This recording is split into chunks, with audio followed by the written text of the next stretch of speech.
Las tradiciones históricas han indicado que la hora del nacimiento de Jesús habría tenido lugar a las 12 de la noche. Sin embargo, es probable que esta tradición sea algo más bien simbólico, en el sentido en que, al igual que con la idea de Jesús naciendo en el año cero, supone que Jesús divide la historia e inicia una nueva era marcada por el poder transformador del anuncio del Evangelio. ¿Y qué dio origen a esto? Que muchas contradicciones han resultado en esto que se creó en el que el concilio de Nicea del emperador Constantino, que convocó a ese concilio en el 325. ¿Qué pensaba la iglesia de ese entonces sobre la fecha del nacimiento y por qué lo empezaron a celebrar? Los inicios de la celebración tuvieron mucho que ver con el hecho de que en los primeros siglos de la iglesia, algunos, especialmente los docetistas, comenzaron a negar el nacimiento físico de Jesús, ya que lo consideraban un ser netamente espiritual que no requería de ningún tipo de nacimiento físico. Porque allí se convocaron a todos los sacerdotes, 300 y pico sacerdotes, de toda parte del mundo, y trajeron 25 evangelios y los pusieron en una mesa. Y de ese evangelio cogieron 4 solamente.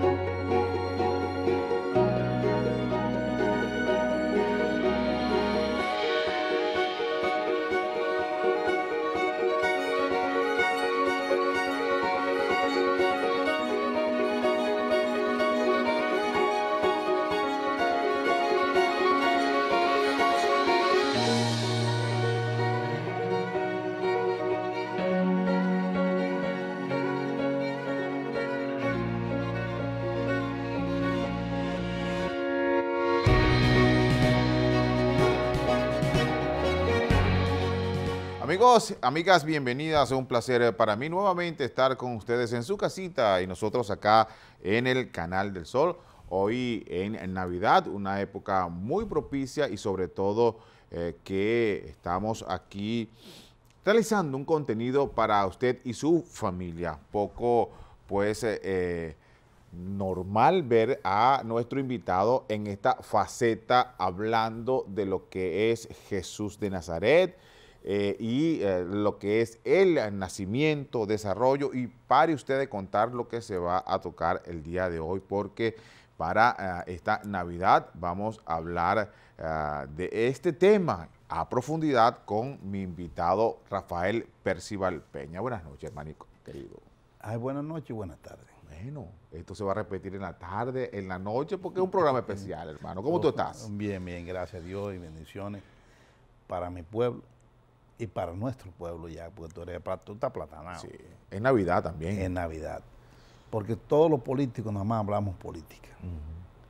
Y se ha elegido esto de ustedes, de este tema que yo tengo investigándolo casi 11 años, dedicándoselo a investigar, no a la Biblia, porque la Biblia, esa sagrada escritura, es una creencia de fe, creada por el genio bíblico, y que existen contradicciones entre los evangelios Mateo, Marco, Lucas y Juan.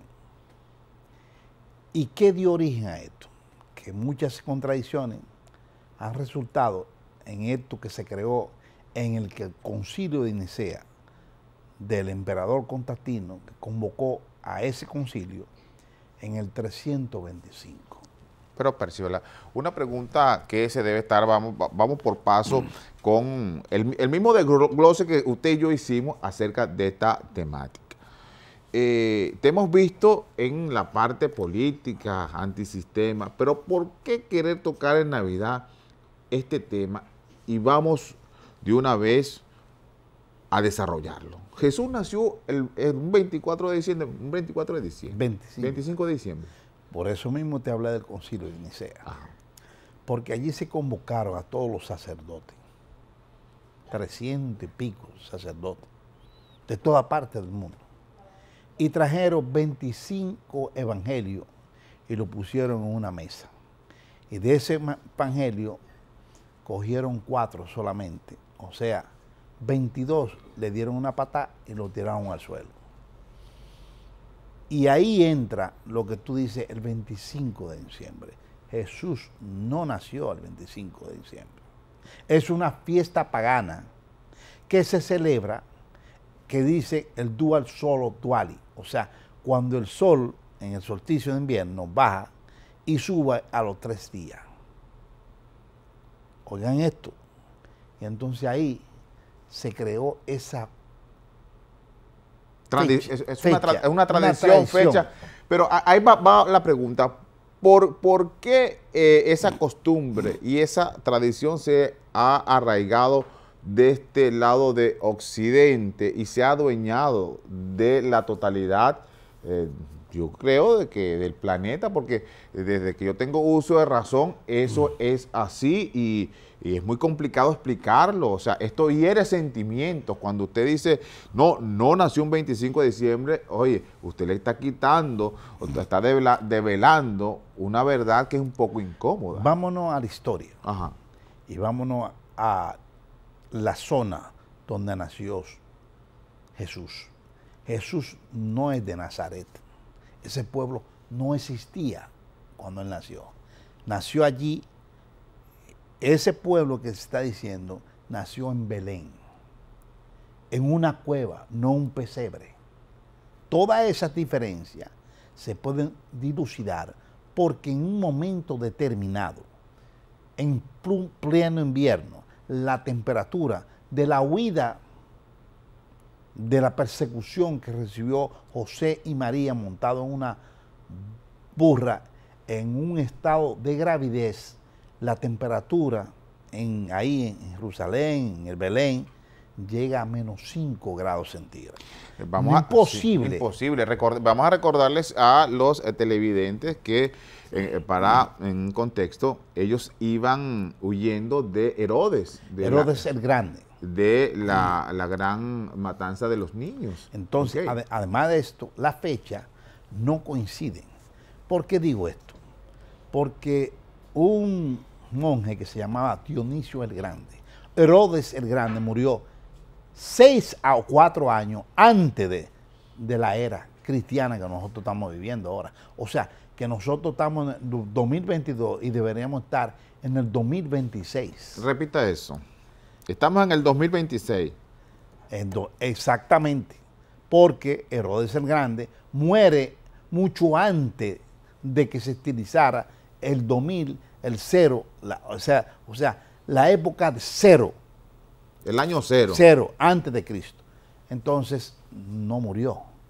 Murió 4 años o 6 años, según el error que estilizó Dionisio el Grande, un monje que fue el que hizo el tratado de la fecha exacta de Jesús para el nacimiento de él, que hoy el calendario gregoriano y juliano, mira la diferencia que tienen.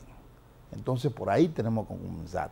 Y con esa fecha, en esa época, no era posible, digo, que María y José se trasladaran con una temperatura a menos 5 en esa persecución.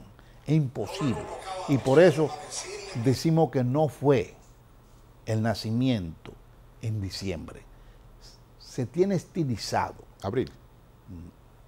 21 de agosto, abril o 21 de agosto nació Jesús el Galileo, no el de Nazaret. ¿Por qué el Galileo? Porque todo esa era Galilea. Una región convulsionada en el Apocalipsis de la creación de la era de los Macabeos, 168 años antes de Cristo, los hijos de Matatías, en la era, como dijo el profeta Daniel, la abominación de la desolación. ¿Por qué?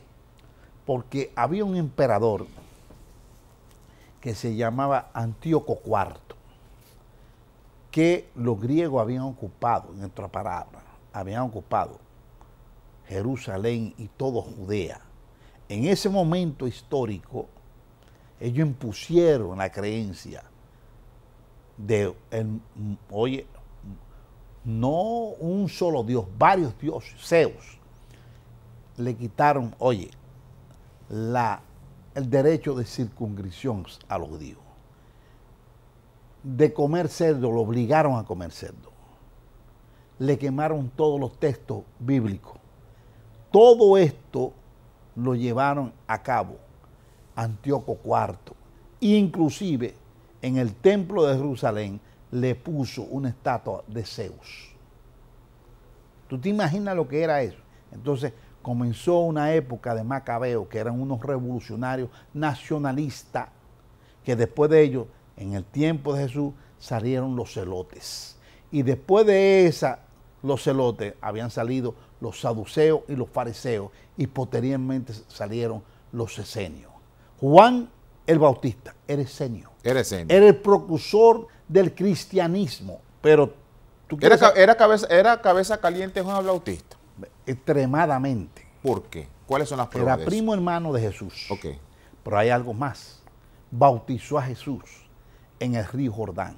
Es allí donde Jesús conoce por primera vez a Pedro. Pedro Simón, el padre de la iglesia. Fue allí que lo conoció. Pero hay algo más. Si tú revisas la Sagrada Escritura, apenas 3 veces, solamente 3 veces, menciona a Juan el Bautista. Y Juan el Bautista, dice la Biblia, que por una situación de difamación contra una hermana, que a Herodes Agripa, no a Herodes el Grande, Agripa se había casado con una hermana Felipe de él. Y entonces este hombre difamó eso y por eso le cortaron la cabeza. Para mí, particularmente, pueblo dominicano, le quiero decir que no fue eso. Fue en un momento de apocalipsis que estaba viviendo Jerusalén. Y entonces tenían esta voz cantante. Llegó un momento a concentrar más de 30,000 gente en el Jordán. Y allí fue que Jesús fue y se bautizó. ¿Por qué Jesús se pone debajo de Juan el Bautista y le dice que lo bautice? Entonces, era un esenio, Juan el Bautista, y estos esenios estudiaron la pasión del alma en un sitio que se llamaba, un pueblecito que se llamaba Nag Hammadi. Es allí que ahí se descubren en 1947 los famosos rollos del Mar Muerto, que traen varios evangelios y que hoy estamos viviendo un momento de revelación del dogmatismo que ha tenido la religión. ¿Por qué, Percival, se torció toda la historia si tú estás hablando con pruebas de historiadores, con pruebas... Flavio Josefo, sí, Tácito, sí, con pruebas los anales Tácitos. Sí, con pruebas de los evangelios. ¿Por qué se tuerce la historia? La manipulación, como siempre. Pero motivo, razón, causa. El genio bíblico de distorsionar las cosas. Es que hemos pasado en una historia ahora mismo, que estos rollos aparecieron y son hoy en día más de 81 evangelios. Está el evangelio de Nicodemo, el evangelio de Tomás, el evangelio de María Magdalena, el evangelio de Valentín, el evangelio de Felipe, el evangelio de Judas. Hay uno de Judas que se ha descubierto también, el evangelio de San Pedro. Entonces, todo esto está en nuevas afirmaciones que escrita en arameo, escrita en coto algunas.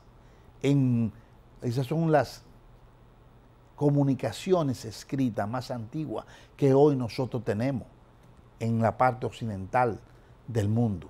Percival, me tengo que ir a corte comercial. Al regreso vamos a hablar, ya tú has hecho un marco referencial acerca de que no nació el 25 de diciembre, tampoco la geolocalización tampoco es correcta, tú has dicho eso y te has enmarcado Todavía no nos vamos, ok, todavía no. Entonces, señor director, ruédeme el video para hablar de este tema, para que Percival diga si fue cierto o no fue cierto y cuál es su punto de vista sobre este episodio de Jesús el Nazareno. Ruédenlo, por favor.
La entrada triunfal de Jesús, eso fue un domingo de Ramos. Ahí empieza, ¿qué empieza con esa entrada? Eso te he dicho, que había un plan estilizado de Jesús. Eso no fue improvisación. No. ¿Tú sabes por qué? Domingo de Ramos. Entrar en un burro, como decía la Escritura, que el Mesías va a llegar en un burrito. Y plantea esta situación, Domingo de Ramos. Pero ¿por qué un Domingo de Ramos? ¿Cómo comienza esto? Ya él había hecho los 40 milagros. Ya era conocido ante el Sanedrín lo que estaba haciendo él. Era aborrecido por los 71 sacerdotes del templo de Jerusalén. ¿Por qué? Porque andaba con los leprosos. Él andaba con los minusválidos. Los minusválidos, los leprosos, las mujeres que tenían parte de naturaleza humana en su parte íntimas, o sea, la menstruación, una mujer de 12 años no podía entrar al templo de Jerusalén. O sea, estaba contaminada. Contaminado, exactamente. Entonces, él había prohijado a esa gente, había desafiado el sistema, pero no solamente. Jesús tenía tres grandes enemigos. ¿Cuáles eran sus tres grandes enemigos? Primero, los sacerdotes del templo. Segundo, el imperio romano. Y tercero, el diablo. Eran sus tres grandes enemigos. Y en ese momento histórico que él entró, lo hizo cuando un lunes, que se celebraba la Pascua. Tú le puedes preguntar a 100 personas religiosas, ¿por qué se celebra la Pascua? No te sabe decir. Ellos estaban celebrando el éxodo de Egipto hacia la tierra prometida que era Canaán. Y que Moisés no llegó, murió antes. Seúl retomó. En hebreo significa el pasaje. El pasaje. Entonces nosotros qué debemos decirle, ¿cuántos idiomas dominaba Jesús? El arameo. Uno, hebreo. Hebreo y el griego. Y el griego, los tres dominaba él. Te felicito, tú sabes lo que es. Mucha gente dice que también dominaba el italiano. No, porque él se quedó, después que su padre murió a los 84 años. Cuando se casó... ¿De dónde tú sacas ese dato? Yo no tenía ese dato. Porque he escalvado muchos libros. 11 años le he dedicado. Cuando se casó, tenía 84. Pero murió con 87 años. ¿Tú sabes qué edad tenía María? ¿Qué edad? 14 años cuando se casó. 14 años. Y la gente se pregunta, pero ¿cómo es posible la diferencia de edad? En ese tiempo, en esa era, se podía hacer eso. Entonces, vámonos más profundo todavía, para que tú veas lo que pasó. ¿Qué significó para Jesús haber penetrado a través de esa entrada triunfal y haber desafiado el sistema con esos 3 enemigos, los discípulos sabían a qué se enfrentaban. Lógicamente. Ese fue la entrada triunfal a la ciudad, no al templo. El lunes, al otro día, entonces él entra y desafía qué es lo que pasaba dentro del templo de Jerusalén. La corrupción, oigan bien, los cambistas haciendo lo que ellos querían y todo lo que había dentro de esa corrupción. Es por esto que él entra y desafía y tumba todo y a los cambistas que habían cambio de moneda, y entonces ahí desafía, pero él no entró, solito no entró. ¿Tú sabes por qué? Porque yo calculo, a mi modo de ver las cosas, que para él entrar al templo de Jerusalén, por lo menos tenía que tener 600 hombres. Cuando él se iba a los desiertos a rezar y se retiraba, le seguían muchísimas mujeres y hombres. Entonces él estaba desafiando en esa época al imperio romano que controlaba el perfecto Poncio Pilato. Esa vez que entró el lunes, ¿por qué no es la pregunta, me hago yo, ¿por qué no la agarraron preso una vez? No la agarraron preso. Esperaron. Cobra vida esa hipótesis porque para desafiarla a los fariseos, que eran los que dominaban el templo y dominaban todo el sistema económico, tuvo que haber entrado por lo menos sí, con 1000 gente para un respaldo de una poblada. Sí, claro, es así. Ahora, ¿por qué voltea ese templo y dice las célebres frases mercaderes? Cueva de ladrones. Cueva de ladrones, mercaderes. Mercaderes, pero hay otra más. Al hacer esto, no solamente desafía al imperio romano, desafía a los 71 sacerdotes que eran de la clase alta adinerada de Jerusalén, que habían sido primero los saduceos y ahora pasaron a ser los fariseos. Los que no quisieron participar en esto, entonces se retiraron y formaron una secta nueva que se llamaron los esenios y se retiraron al desierto de Nag Hammadi, en la cueva de Qumran.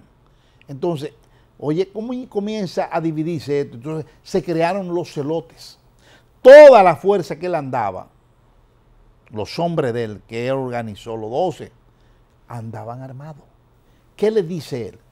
Vendan los bultos y la manta y compren espada. Pero no lo digo yo.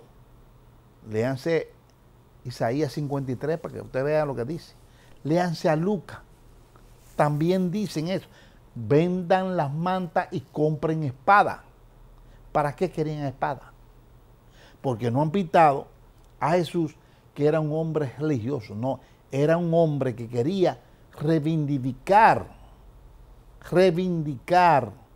al pueblo hebreo de Jerusalén. Eso fue lo que quería hacer Jesús. No era otra cosa. Y lo vamos a ver un poquito más adelante cuando entramos a Getsemani, o sea, al Monte de los Olivos. ¿Qué pasó esa noche? Estamos hablando del lunes. Lunes, martes, miércoles y jueves. Nos paramos ahí en el jueves. ¿Qué pasó el jueves? ¿Qué pasó que ese también es un capítulo bien clave en este desarrollo teológico y práctico de esta conversación? ¿Qué pasa después de esa organización de esa cena donde se levanta el traidor y él dice, Judas, con un beso me vendes? ¿Qué pasa? No solamente eso. ¿Qué era Jesús en el fondo? El primer milagro de Jesús, ¿cuál fue? Fue en una boda. María se le acerca y le dice que se acabó el vino. Las bodas de Canaán. De Canaán. Y él ahí hace las transformaciones de agua a vino. Antes de la transformación dice, mujer, mi hora todavía no ha llegado, ¿qué quieres? Y es donde hace todo. No ha llegado porque sabía lo que venía con él, lo que estaba amenazando, era un sistema que estaba amenazando. Ahora, ¿qué pasó ahí? Mira, Jesús para comenzar y decirle al pueblo dominicano, era un nazir. Había tomado un voto político religioso, porque los nazires, que viene del hebreo nezar, toman un voto, porque son el primogénito, toman un voto político religioso.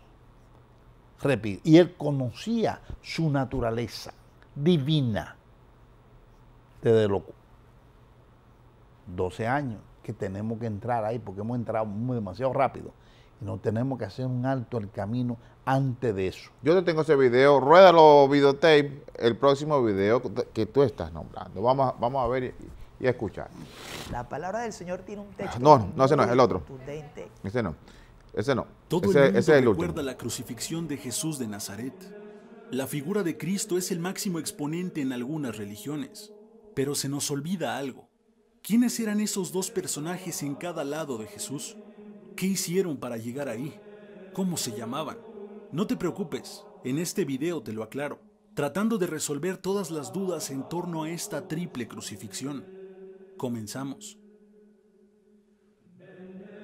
El nombre de estos dos hombres dejó de ser un misterio gracias a los evangelios apócrifos, que fueron posteriormente incorporados a la tradición católica.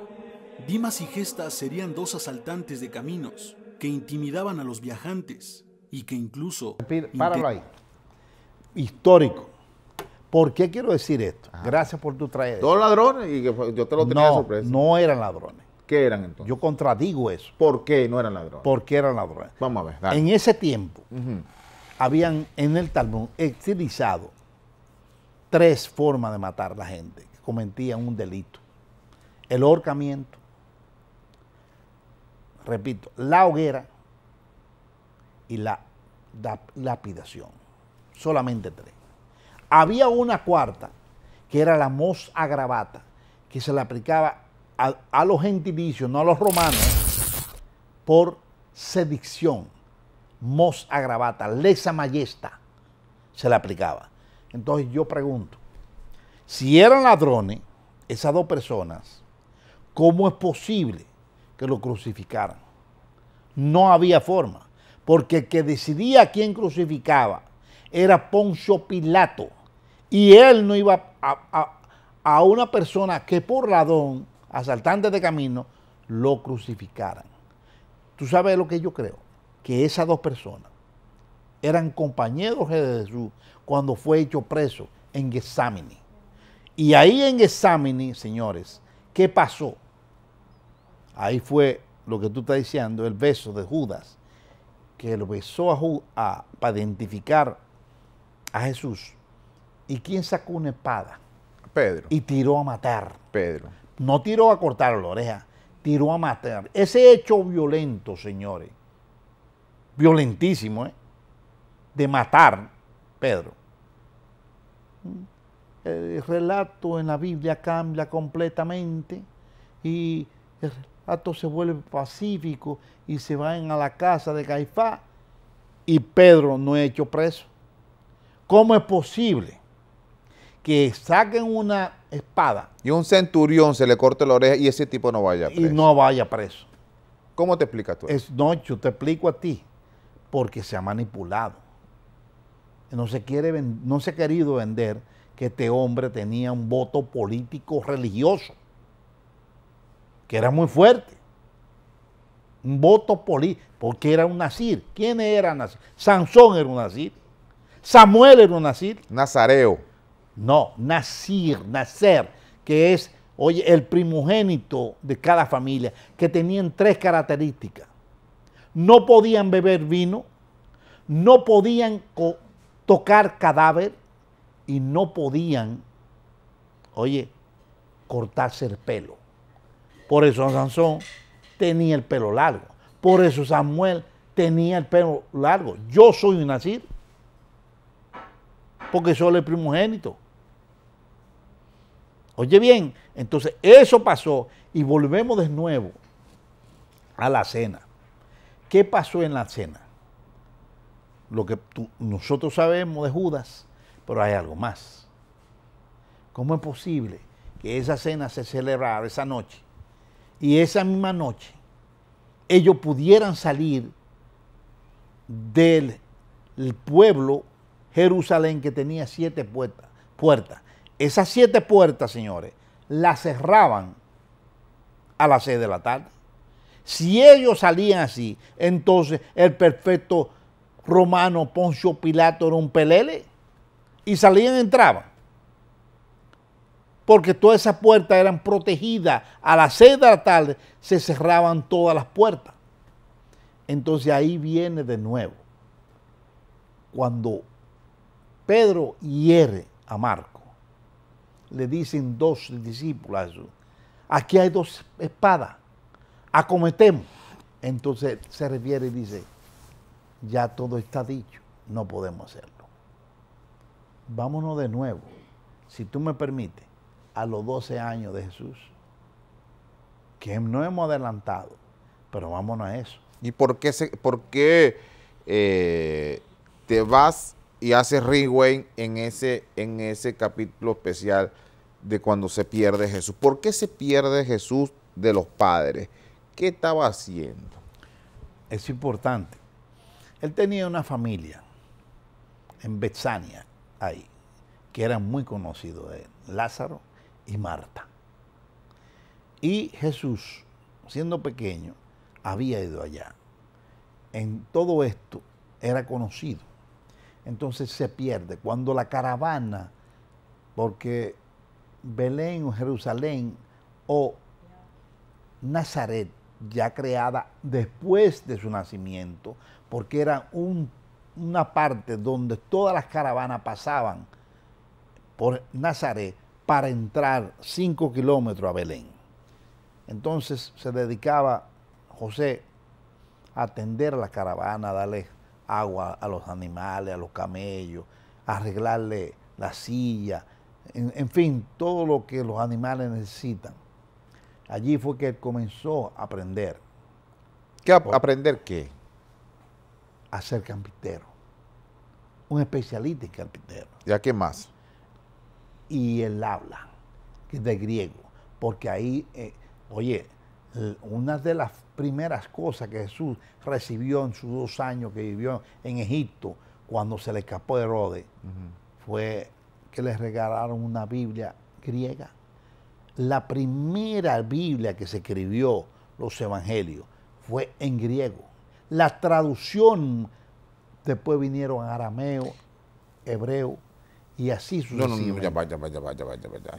Antes no existía Biblia, antes lo que existía era la Torá, que eran los primeros 5 libros. Tú tienes la razón que yo te estoy diciendo. La Torá solamente estaba estilizado las 3 muertes que yo te estoy diciendo.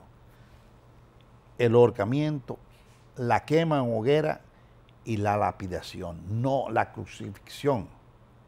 Tú tienes la razón lo que tú estás diciendo, pero hay algo más todavía. Esas Biblias no fueron, hablando la Torá, no fueron traducidas solamente al español. Dile escritura, porque si le dices Biblia vas a confundir esas escrituras. La escritura sagrada, sí. En otra palabra. Así mismo fue. Pero entonces, Jesús, cuando se pierde, se pone a hablar con los sacerdotes del templo. Y en uno de esos sacerdotes del templo, él pregunta a él, ¿por qué tanta sangre? Estamos hablando del Viejo Testamento, ¿eh? ¿Por qué tanta sangre? O sea, en el templo. Todo el mundo que tenía que ir allí a limpiar su pecado tenía que llevar un animalito para hacer una tórtola, un conejo, un ovejo, en fin. Y él le preguntaba que por qué tanta sangre, por qué tantas mujeres pintarrajeadas, en otra palabra, prostitutas, dentro del templo. Él le preguntaba todo eso con 12 años. Entonces, sus habilidades emocionales eran superior a un niño de 12 años. Entonces, se pierde ahí. Y ahí comienza. Y ahí cuando ellos lo recuperan, sus padres, José y María, suben por el Monte de los Olivos y se van para Nazaret. Y ahí le dice estas palabras. Oh Jerusalén, cuál esclavizado estáis, pero yo volveré a sacarlo de esclavitud. ¿Qué quería decir él con 12 añitos? ese jovencito. Él sabía su naturaleza humana, su naturaleza divina y para qué vino él. ¿A quién? A redimir a los hombres. Pero redimir a los hombres ¿con qué? Porque él le decía, vendan sus mantas y su bulto y compren espada. Flavio Josefo lo dice en otra forma. O se apareció un charlatán. Oiga cómo habla Flavio Josefo, un historiador de esa época, de Jesús, el Galileo. Y se fue al desierto con 30,000 hombres. Oiga lo que está diciendo. O sea, ¿en qué está Flavio Josefo? Que es el único libro histórico de ese tiempo hasta esta Pero es que hay fecha. una gran confusión ahí, fíjate. Ese pueblo creía que Jesús iba a libertar al pueblo judío del Imperio Romano a través de espada, cuando las Escrituras nos dicen que era a través de la mansedumbre, de la paz, de la redención, etcétera, etcétera. Entonces, esa es la gran confusión que hay ahí. No, pero Marco, tú tienes que estudiar la vida de los hebreos. Los hebreos fueron esclavizados ¿por quién? Por los babilonios en la primera destrucción del templo. Después lo cogieron los egipcios y lo hicieron sus esclavos. Después lo cogieron los romanos con Pompeyo a la cabeza. Y destruyeron en la segunda vez el templo de Jerusalén en el 66. Y destruyeron y causaron la diáspora más grande habido y por haber. Porque destruyeron completamente el templo de Jerusalén y todo en la ciudad de Jerusalén. La historia está ahí, no ha cambiado. Y todavía siguen encontrando piezas.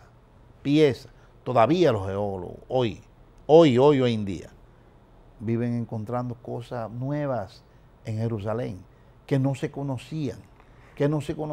Hay excavaciones que han encontrado osorios, o sea, se hacían osorios para poner los cadáveres, los huesos de los feudos, y han encontrado muchísimas, inclusive encontraron, señores, los restos de Antíoco IV, que fue crucificado por los romanos, porque se puso en contra de los romanos también. O sea, este es un momento de historia que nosotros estamos conociendo, que se llama la revelación de muchas cosas que el dogma religioso ha censurado hasta nuestro día hoy. Pero ¿por qué han censurado tanta información y sobre todo el Vaticano con sus archivos? Ay, no con te todo? metas ahí. ¿Por qué se ha censurado y por qué no se han dicho cosas de un país dentro de otro país? ¿Qué papel juega el Vaticano con la información? Mira, me estás metiendo palones. Bueno, pero vamos, tú eres un hombre controversial, tú tienes que, si nos habla de política y en todos los renglones tienes que jugar. ¿Qué papel juega el Vaticano con el nivel de información y la transferencia de información con todo lo que estás hablando tú? Yo quisiera, y me la voy a jugar, pero yo no quiero herir el sentimiento de mucha gente. Cuidado con lo que vas a decir, cuidado. Qué bueno que me lo está diciendo tú, suave, porque anteriormente tú me lo dices en política fuerte. Pero yo te voy a decir... Dilo suavecito, Percy, pero sin herir a nadie. Porque hay cosas que todavía la Iglesia Católica no se siente preparada. Una de las bibliotecas más grandes, inclusive debajo, ¿Cómo? donde está hoy el Vaticano, fue, podríamos decir, el cementerio donde crucificaron a Pedro boca abajo. Y eso era un sitio donde todas las brujas y todas las creencias paganas eran llevadas allí. Hoy en día, esa iglesia o esos informes del Vaticano, se calcula que hay más de 64 kilómetros de información. 64 kilómetros de información. 64 kilómetros de informaciones, de datos precisos, concisos, de la época de Jesús que no quieren soltar. ¿Por qué? Yo le voy a preguntar una más. ¿Por qué María Magdalena fue la mujer que fue a buscar el cadáver, a ver limpiar el cadáver, y se le apareció Jesús a ella. ¿Qué significa María Magdalena para la Iglesia Católica? El Evangelio de María Magdalena, el Evangelio de Tomás lo dicen claro. Siempre Jesús la besaba en la boca. Tenía un hijo, Jesús. Tuvo hijo, Jesús. Hay varios evangelios apócrifos que hablan de esto. Y la Iglesia Católica, a pesar de este Papa que nosotros tenemos, que ha hecho una apertura en la Iglesia, hoy en día hay limitaciones todavía que yo creo que el mundo no está preparado para recibir todas las informaciones que van a salir a votar. Van a brotar. ¿Por qué? Porque están apareciendo documentos. Y van a seguir apareciendo. Van a aparecer más. Y le han hecho pruebas. Lo del manto de Turín es cierto. No, el manto de Turín ya se ha comprobado que es del año 1300 antes de Cristo. O sea, no es creíble. Fue un hombre crucificado, pero no es Jesús. No fue Jesús. O sea, tiene el dato del papiro, de la tela, que se hizo una prueba de carbono 14. Se demostró que no. Mira, y así como tú dices lo del Vaticano. El velo de Turín. Sí. De Verónica. Sí, y como tú lo estás en esta exposición, también te digo, dando el mismo giro y el mismo entendimiento. Hay muchos escritos y hasta películas se han realizado, como el Código Da Vinci. Es brillante, excelente. Y sobre todo hay un escritor que se llama JJ Benítez, famoso. Que ha escrito El Caballo de Troya. Caballo de Troya. 14 libros. El Caballo de Troya en diferentes bestsellers, donde cuando tú lees, oye, parece que ese tipo se metió en la cabina. Y tú dices, pero que se fumó que envuelve a uno en esa lectura, porque te lleva hasta de una conspiración con los Estados Unidos hasta viajar hacia atrás, hacia los tiempos de Jesús y ver cómo actuaba Jesús. Ahora, te digo yo, forma parte de lo que tú estás hablando, o sea, es mentira o es verdad lo que ese hombre escribió. ¿Cuál es tu percepción acerca de eso? Mi percepción es que él tiene informaciones, tuvo informaciones como de la Fuerza Aérea Norteamericana y el mayor que él menciona, el otro también que murió, y que ellos parece que tenían datos e informaciones, pero no las pueden soltar. Inclusive, te voy a decir, y el pueblo dominicano debe saber esto, en el año 1962 se asesinó un presidente de Estados Unidos. Los datos de la información del asesinato, quiénes fueron, eso Estados Unidos lo tiene y no lo puede soltar. Y mira que fue el otro día. Imagínate que suelten esto de 2000 años. ¿Qué tiene que ver lo de Kennedy con esto? Nada, no tiene que ver nada. Yo te digo hago un parámetro de las dos cosas. Lo que puede causar para la Iglesia Católica que se aparezcan cosas que hay en la biblioteca de 64 kilómetros que hay debajo del Vaticano. Mira, nos quedan alrededor de 5 o 7 minutos porque tienes otro compromiso en otra plataforma para hablar de lo mismo. Has hablado de un recorrido extenso y has develado información a través de tus investigaciones. Ahora, ¿qué pasa cuando tú le hablas a un pueblo de los años perdidos de Jesús? O sea, ¿por qué te metes en ese aspecto? ¿Por qué años perdidos de Jesús? Jesús tuvo años perdidos. Mira, las religiones, todas las 5.000 iglesias, no tienen ninguna autoridad para hablar de esto. ¿Sabes por qué? ¿Por qué? Porque ¿cómo es posible que Jesús a los 12 años desaparezca y no se sepa nada de Jesús y no se hable nada de Jesús y aparezca después a los 33 años, que más 6 son 39 años, que murió a los 39? Entonces yo te pregunto, ¿cuál era la situación? 39 o 33. 33 más los 6, de Dionisio el Exigüo, el error del monje, son 6. Si se lo suma, son 39. Vamos a hablar claro las cosas. Y no soy yo que lo estoy diciendo. Ya eso se ha comprobado que hubo un error. Entonces yo te pregunto, Jesús en esos años perdidos, ¿dónde estuvo?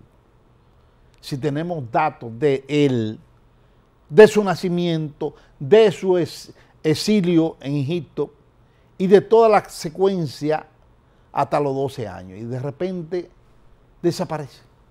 Entonces la iglesia no quiere asumir esto, porque nosotros sabemos que José de Arimatea lo llevó en varias ocasiones, que José de Arimatea, su tío rico, era un hermano de José, que era un decurín, o sea, un oficial de minería, ingeniero, que iba desde Jerusalén hasta Glastonbury en Britania, y que fue a Stonehenge, y que se formó una abadía, y que iban a buscar estaño para que lo necesitaban para hacer la alianza, las aleaciones entre el cobre y el estaño para construir espadas para los romanos. Entonces yo te pregunto a ti, esos viajes no lo hizo Jesús. Jesús no tuvo por el paso de la sede entera y llegó también, y hay documento hoy escrito, que estuvo en la India. Que estuvo en la India. Y que estuvo en Irak, que estuvo y cruzó en Charo. Todo eso anduvo Jesús. Entonces, negarlo, ¿por qué? Porque era un hombre. Tenía sed, tenía que beber agua.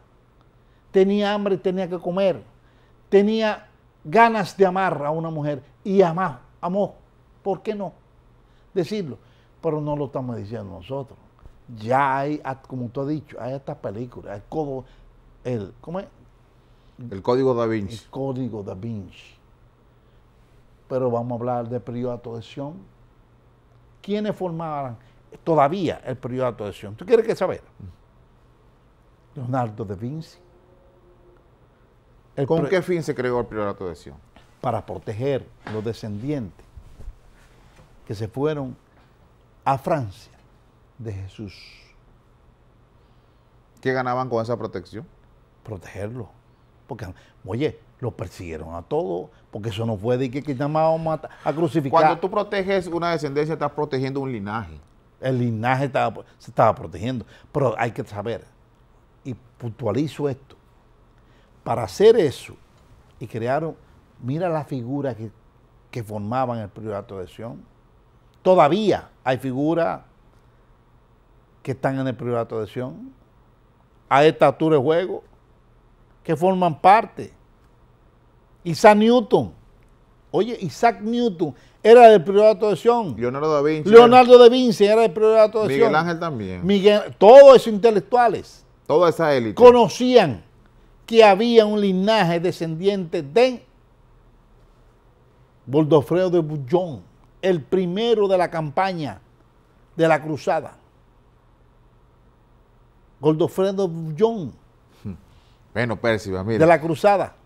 Tendríamos que pasar horas y horas hablando de esta temática, pero temprano invité pues a un teólogo, pastor, para que nos hablara un poco de esto. Y nos dio su mensaje y te mandó un mensaje para esta Navidad cordialmente. Señor director, cuando quiera, ruédeme el video para que Percival vea el gran saludo de Navidad que el pastor Luis Ojeda le ha mandado por su investigación. Adelante. La palabra del Señor tiene un texto muy contundente que dice: al que el Hijo del Hombre, refiriéndose a Jesús, lo liberte o libertase, será verdaderamente libre. Al que el Hijo de Dios libertare, ese será verdaderamente libre. Y yo creo que la libertad de Cristo, esa muerte de Jesús en la cruz, nos dio libertad. ¿Libertad para qué? Libertad para vencer el pecado, libertad para borrar los traumas y libertad para tener una vida llena de gozo, de paz y de alegría.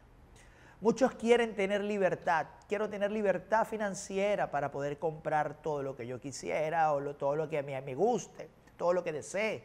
Otros pueden tener o quieren una libertad para poder estar por encima de la enfermedad. Otros libertad para salir de la crisis. Otros libertad para poder rescatar a sus hijos, poder rescatar su matrimonio, poder rescatar las cosas que se le están escapando de las manos que no tienen control. Pero Cristo dice, ok, yo te voy a hacer el milagro, yo te voy a ayudar, yo voy a hacer lo que tú me estás pidiendo, pero primeramente, dice la palabra del Señor, quiero libertarte, quiero transformar tu mente, quiero transformar tu corazón, quiero transformar tu vida. Antes de hacer el milagro que tú deseas, yo quiero libertarte verdaderamente. Porque no hacemos nada con que Dios nos solucione nuestros problemas económicos si inmediatamente, al mes, 2 meses o dentro de 3 meses, estamos otra vez endeudados? Bueno, ese es el mensaje, esa libertad teológica que nos habla el pastor Luis Ojeda, es la misma libertad que Jesús le enseñó a su pueblo. Pero hoy en día estamos en Navidad, Percival Peña, y quiero que te despidas de este público y le digas a tu pueblo dominicano, le des una feliz Navidad y todos tus deseos en esta noche tan especial.